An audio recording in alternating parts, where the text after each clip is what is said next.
Labas, mano vardas Žilvinas Butkevičius ir šiandien noriu trumpai pasidalinti vieno dalyko apie sėkmingus ir nesėkmingus žmonės, gal daugiau apie nesėkmingus žmonės.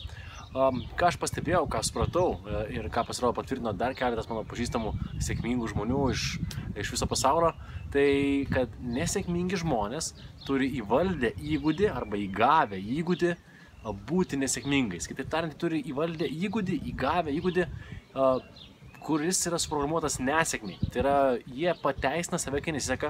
Pavyzdžiui, nesėkmingas žmogus kažką tai darė, jam nepasisekė, tai yra nepadarė tiek, kad būtų norimas rezultatas ir jis sako, tai buvo kaltos aplinkybės ar kažkas nepavyko, bet ir tai toleruoja, ir tai viskas ok. Nes nepasisekė, taip jau man būna. Antrą kartą nepasisekė, jis vėl sako, man tai būna, tai yra normalu ir nesėkmingiems žmonėms nesėkmė yra norma. Tai yra įgūdis, tai yra normas, jie turi normą, jie turi įgūdį išsivysčiusi nesėkmiai.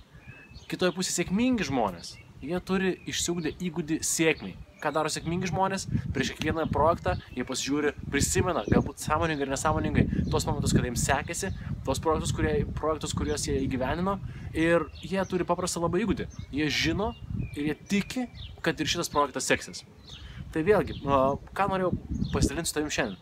Pasižiūrėk, kuriai kategorijai tų žmonių priklausai. Ar tai kategorijai žmonių, kuriems nesiseka ir jie pateisina nesėkmę ir yra netgi išsivystę įgūdį, kad nesektų, ar visgi tai kategorijai žmonių, kuriems sekasi ir kurie turi įgūdį, kad jiems sektųsi. Jeigu jauti, kad esi ne toje kategorijoje žmonių, kur norėtum būti, pasižiūrėk, kaip galėtum perėti iš vienos kategorijos į kitą.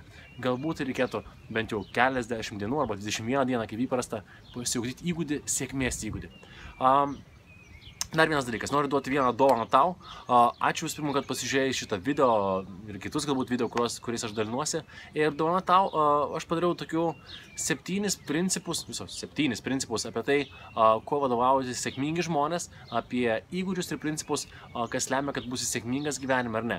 Ir tas video, truputėlį ilgesnis video, tau yra dovanų, nuorodą rasi po šiuo video arba ant šio video, kurį žiūri. Tiesiog paspausi, jeigu nori daugiau informacijos apie tai, kas lemia sėkmės ir nesėkmės gyvenime, sužinok ir tikiuosi, kad informacija bus tiek pat naudinga tau, kiek yra naudinga man, nes būtent tie sėkmės principai man ir dar grupiai žmonių, dideliam būriui žmonių leidžia mėgautis gyvenimu ir jo džiaugtis kiekvieną dieną. Tai ačiū, kad žiūrėjai, sėkmingos tau dienos ir prisimink, kad sėkmė yra įprotis ir nieko kito. Iki!